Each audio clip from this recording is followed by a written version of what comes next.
It's my pleasure today to talk to Chris Laxdal from Prophix. Chris has been a longtime customer of Arista and Awake, and he's been gracious enough today to share some of his experiences that we hope will be helpful to customers like him that are dealing with security challenges and zero trust challenges today. But before we get into that, tell us a little bit about yourself, a little bit about Prophix, Sure. and kind of what are you guys up to? Yeah, I'd love to. Thank you, Rudolph. Well, first and foremost, my name's Kristofer. I'm the Director of Information Security and Privacy Officer for Prophix. Prophix is in the corporate performance management space with over 1,600 customers globally. We operate in multi-jurisdictions. We have concerns in and around privacy within those jurisdictions. Our primary focus, really, from my standpoint, my role is to protect our customers' privacy and the trust that they place in our brand. We are an innovator in the market space. We provide SaaS services, which is an important note, and I'll speak to some of those challenges as we move forward in our time together in terms of our discussion. So really, global profile. We have to meet regulatory conditions within various jurisdictions respective to privacy, GDPR being one of them. We have to maintain that trust that our customers place in us to be custodians and partners with custodians of their data and partnered with them as they take that journey or that digital transformation journey.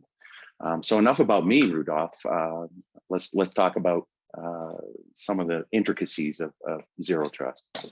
Yeah, no, I mean, as someone responsible for security, and Chris, trust me, I don't envy your job because I know it's a hard one. How do you think about zero trust, right? I mean, it's a little bit of a buzzword, but how do you think about it in the context of your enterprise? Yeah, I think, it is a bit of a buzzword. However, if you look back, and I've been in the InfoSec game as a practitioner for close to 26 years. And I remember when John Kinderhead came out with the concept back in 2010. I started really getting interested in the concept of zero trust in and around 2012.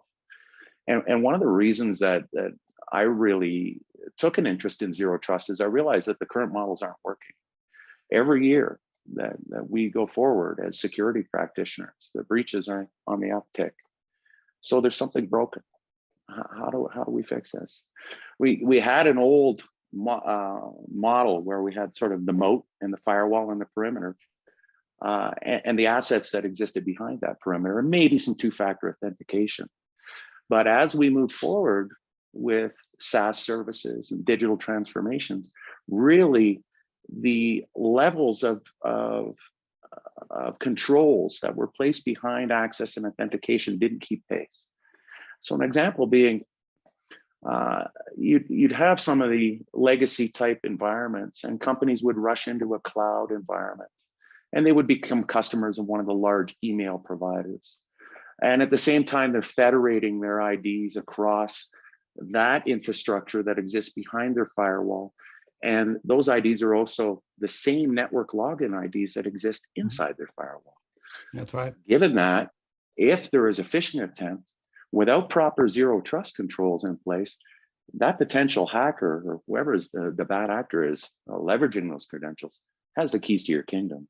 All it really takes is a domain admin account to be phished, or someone with the access control levels to access privileged information, let alone data exfiltration and the ramifications there in terms of the actions that they could take. So really, zero trust has been on my radar for years. I think one of the issues that had precluded me of moving forward was really working with legacy networks that were very, very brittle in nature. You really couldn't implement the controls. A lack of internal digital transformation strategy. How are we going to do this? How are we going to manage our federated IDs as we extend that perimeter? So we're not dealing with a castle and moat anymore. We're sort of dealing with trenches, various trenches, if you will, and trying to protect that trench infrastructure instead of that moat around the castle. So things have shifted. And really what precluded, again, just to recap, was I don't believe the technology was there back in 2012, 2013 to be able to provide for the visibility. I'm happy to state that one of the areas that Awake and Arista is providing our business is that visibility and that comfort level I would suggest to anyone in the industry that zero trust is a journey. It's not something you can turn on overnight. But really, if you want to reduce security breaches, zero trust, in my opinion, is the way to go. And there are some tangible benefits outside of just the comfort level or the ability to sleep at night, and we can discuss some of those later. Yeah, no, I think, Chris, you hit on a couple of key points, right? Like, firstly, I remember another CISO, telling me that, hey, I don't get why my entire security is based on one person picking their pet's name as their password, right? And unfortunately, I think, as you said, like, a lot of times the password is becoming that one-stop shop for failure, if you will. The Absolutely. other thing, Chris, and you're living this, just having talked to you, the definition of the campus, right? Like, where people are working from is completely changed. And like, that almost necessitates the zero trust, right? Because you don't have people necessarily coming into an office anymore. I mean, how are you guys dealing with that?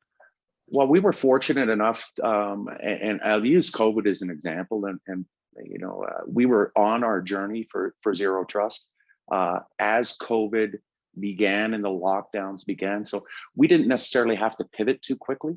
We were already partnered with Arista and Awake, and already had a roadmap to zero trust. In that regard, though, there are a lot of companies that took on unnecessary risk burdens by not having a digital roadmap in place and having to pivot very, very quickly. I would suggest that they're taking on risk without a solid plan. But really, COVID allowed us to accelerate and get buy-in from senior level management that the course of action we were taking was the right course of action. It allows us to leverage further and further into cloud SaaS services and be assured that we understand where our data is and that we're protecting that data at all times. And how much of a challenge has things like IoT and DevOps, and because you're dealing with all of this, right? I mean, you've got new devices that you didn't know about yesterday, or may have not even existed yesterday. How's that been playing out for you? Well, really, if we looked at and with Awake and Arista's assistance, and also looking at the NIST guidance framework, so we've got to cover off those 3 pillars of network-based domain segmentation. We've got to look at situational awareness, AI-driven network detection. So really, one of the key points that we implemented, or one of the key solutions we implemented within Prophix, was the Awake system to provide that AI-driven network awareness, north-south traffic, east-west traffic. So really, I have a real good grasp on what's on my network at any given time. Any device that is new, that hasn't been seen before, I can find it. I have actionable high fidelity alerts coming out of the system. So I think that's paramount as well. It's understanding what's in your infrastructure, and it's going to be fluid because of the work from home environment. And you've got to make sure that those IPs and those devices are known and trusted. If they're not trusted, no access. Right. Yeah, no, and you touched clearly on visibility, right? And we talked a lot about it today. But then the other thing is, to your point, the threats themselves are evolving, right? I mean, it's not like you can go look for specific pieces of malware like you used to. No. What's keeping you up at night these days, Chris, other than your day job? Really, for me, it's because our customers put such a high value of trust in our product and our brand. And we have robust backup systems, and there's a component of ransomware that will encrypt. Let's put that one aside for a moment. Let's go back to our brand, and let's go back to why we're trusted in the market space. It's because we take care of that data. What keeps me up at night is data exfiltration. And there's an area, and I spoke to earlier about some of the benefits of zero trust. As you roll out and try to become, as an organization, compliant with all the various privacy standards and regulations, zero trust is the way to go. Under GDPR, you have to be able to effectively show the regulator or show your data protection authority, this is where we're connecting to, and here's what the data is doing and who has access to that data at all times. So really, what keeps me up at night is ensuring that trust is maintained, that I have with our customers, ensuring that data is not exfiltrated, and then at the same time, keeping pace with all the global regulations from a privacy perspective as they move forward. Again, utilizing zero trust and partnering with Arista Awake has allowed me to sleep, and not so much insomnia anymore. Excellent. We might have a new slogan, get awake and sleep better. Yeah, I was thinking the other day of the mantra really that I remember and writing on my whiteboard is, if you recall the old X-Files series where Mulder would say, "Trust no one." And that's really the approach that we're taking now, is trust nothing and trust no one within your network, and make sure that they're validated end to end, including the devices. Yeah, and speaking of trust no one, right? I mean, segmentation, again, you've been a proponent of it for a long time. Yes. How have you kind of been able to realize this? Because segmentation comes with some challenges, right? And how have you been able to realize it and really kind of draw the benefits out? Yeah, I think really from a customer side or a customer focused side of our operation, we could realize benefits because we built in zero trust from the ground up. As I said previously, trying to implement zero trust in legacy environments, networks can be very, very brittle, and that can be the challenge. Right. So we were really fortunate to come with a matured product that there was years of engineering behind the product itself before our software as a service was launched. And so really we took a security first approach. So that's how we overcame those sets of challenges, really. So Chris, just to kind of wrap up, right? Like as an industry, as a company, we can always do more. We can always do better. I mean, what's on your wish list, right? What would you like to see the industry, companies like Arista, like Awake, do more of?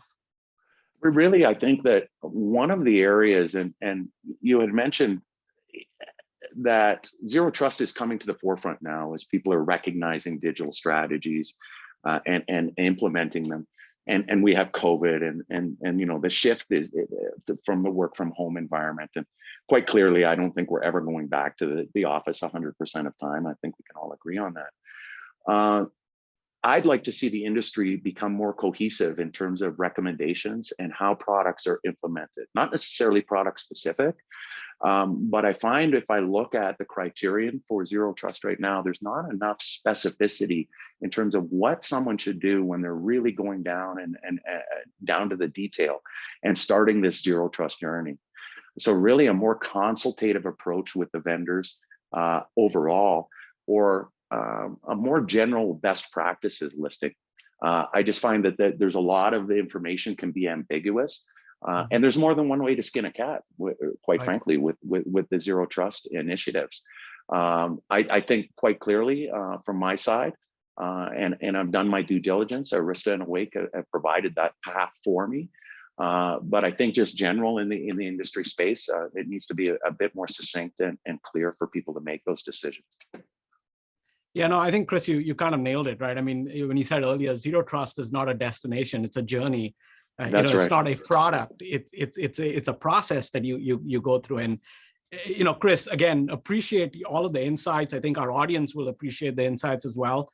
Thanks so much for joining us today. And we've loved to have you here, and we've loved to have you as a customer for the last few years. So thanks again.